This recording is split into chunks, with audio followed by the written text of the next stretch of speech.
présentation de la saison culturelle avec Madame Djenaba Diop, maire adjointe à la culture, sur la ville des Mureaux, qui va nous présenter cette saison culturelle avec les grands événements, dont le premier à venir est Mosaïque. Tout à fait.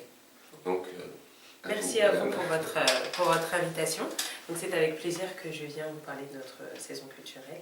Effectivement, le prochain gros événement, c'est le festival Mosaïque, qui aura lieu du 10 au 19 octobre sur notre ville.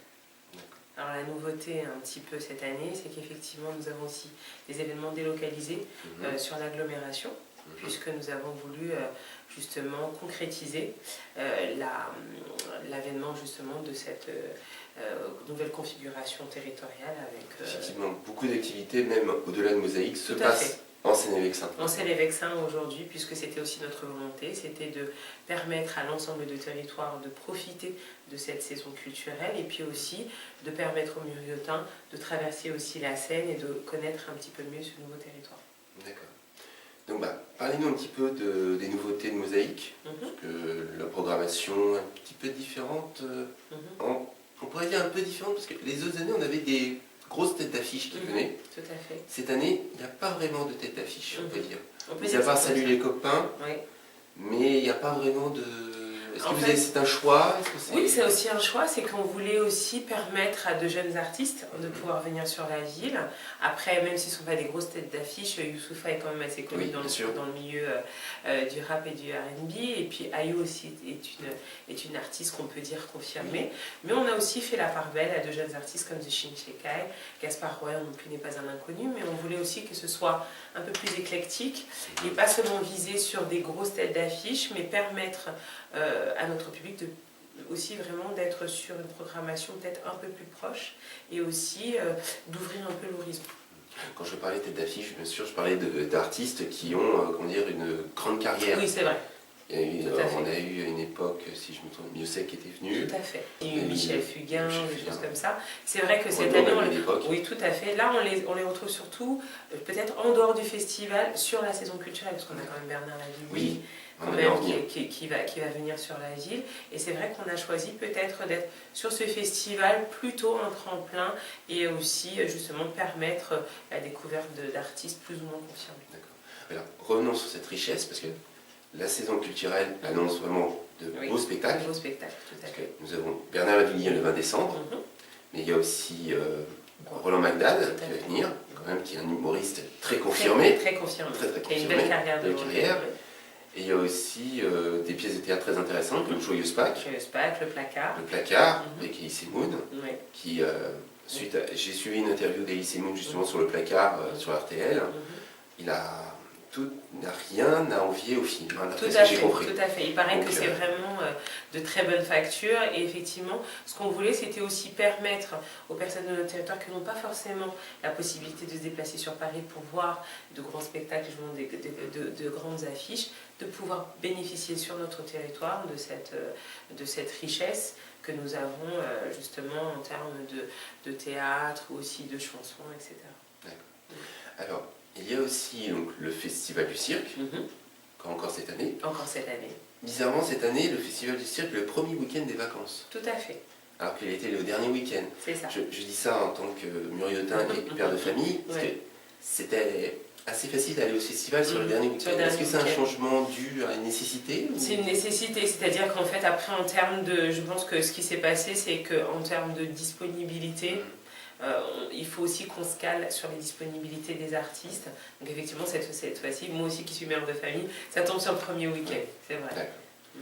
Alors, il y a aussi l'ouverture du Centre de la Danse. Tout à fait. C'est en 2014. Tout à fait, c'est un des grands événements majeurs, c'est-à-dire que au premier étage de la médiathèque, nous avons souhaité offrir à la danse, mais vraiment qu'elle soit amateur ou professionnelle, un espace qui leur permettent, qui soit aussi bien un espace de création, de répétition. Et donc, une partie des cours du conservatoire va se transporter là-bas. Les cours aussi de l'achat, donc de notre classe à horaire aménagé danse, qui en est à sa deuxième année.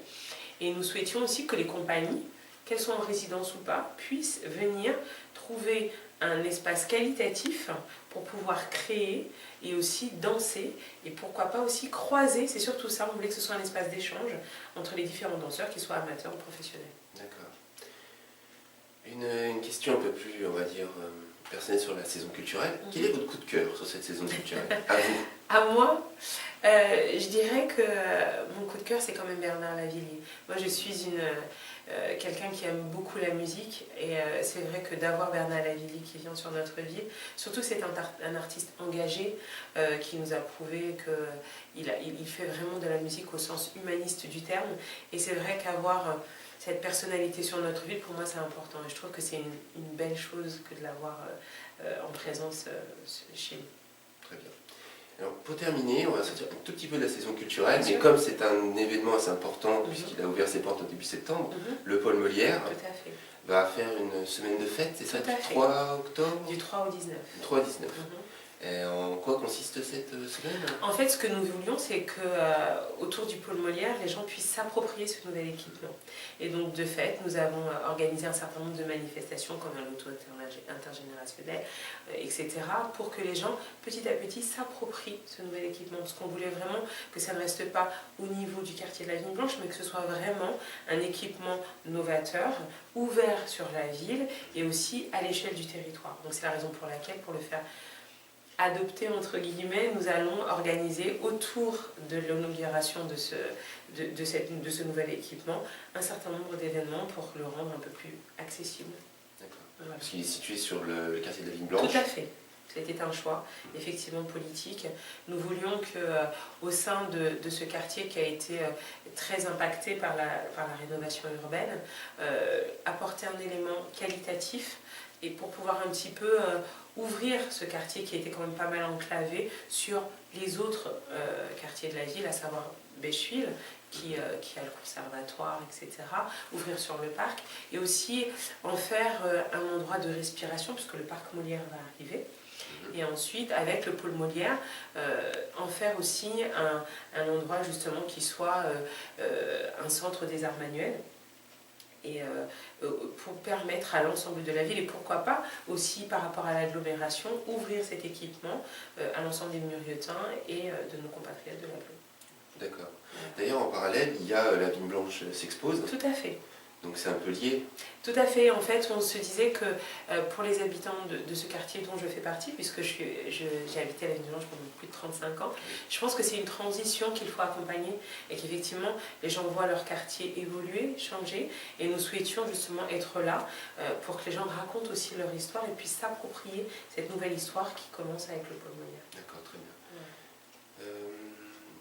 On parlait de la communauté d'agglomération, c'est Vexin. Est-ce que les muraux, parce que là on voit beaucoup d'activités d'autres villes qui se joignent aux activités de muraux, mais est-ce que l'inverse se fait? Est-ce qu'il y a des activités où les muraux vont donner un coup de main aux autres villes? Tout à fait, c'est d'ailleurs le plus souvent le cas.